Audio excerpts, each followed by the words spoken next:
Do you ever experience going travel, study overseas, or someplace that you are not familiar with? Do you feel comfortable and feeling good when you are at unfamiliar places? Assalamualaikum and hi, my name is Nur Zaratunatra binti Zaro Akmal, and I would like to giving a speech about the concept of cultural shock. Moving to another country can be an exciting experience.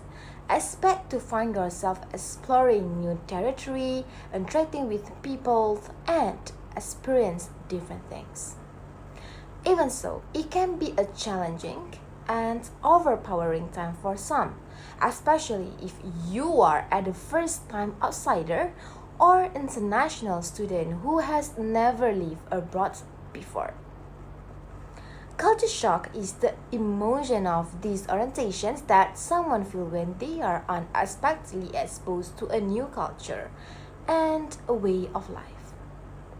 This can be caused by a variety of considerations, both large and minor, such as unfamiliar greetings and hand gestures, strange food, difficult language barriers, getting lost in a new city, or making a cultural misstep because you were unfamiliar with the local traditions.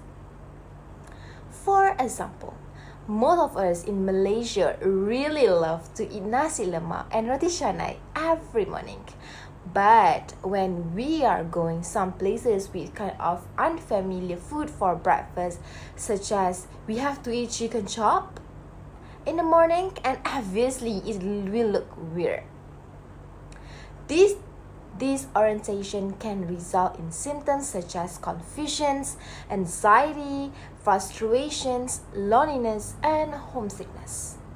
These can also cause physical symptoms like insomnia as a result of time zone changes, or cold and stomach bug as a result of unfamiliar foods and bacteria. In addition, the term of culture shock was mentioned by Calbero Oberg that say culture shock is precipitated by the anxiety that results from losing all our familiar signs and symbol of social intercourse. These signs or cue includes the 1001 ways in which we orient ourselves to the situation of daily life. There are 4 consecutive stages that determine the culture shock process, which vary significantly as to the sojourner's perceptions and behavior, such as honeymoon, negotiation, adjustment, and adaptation.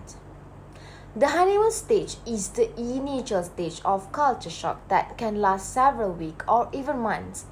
This is the appropriate phase when you are fascinated by all the exciting and diverse aspects of your fresh start, from the sights and smells to the pace of life and cultural habit. Throughout this stage, you notice similarities between the new culture and your own, and you find the locals to be welcoming and friendly. Things that will be a nuisance back home, such as traffic jam, may become amusing and charming in your new location. The honeymoon period, however, must always come to an end. Culture shock is a disturbing impression, but it is not as sudden as the term suggests. Like most cases, it is the gradual shift from a positive to a negative mood following the initial euphoria stage and the resulting crisis. The word shock does not seem to fit because it is also used to describe the entire adaptation process. The disturbing impression does not always have an impact on one's own culture concept. The culture shock may even strengthen cultural identity in some cases, which is not the best approach either. The factors that cause culture shock are not necessarily unwelcome, but they are foreign and unfamiliar and thus irritating. This irritability is actually unwelcome. That's all from me. Thank you.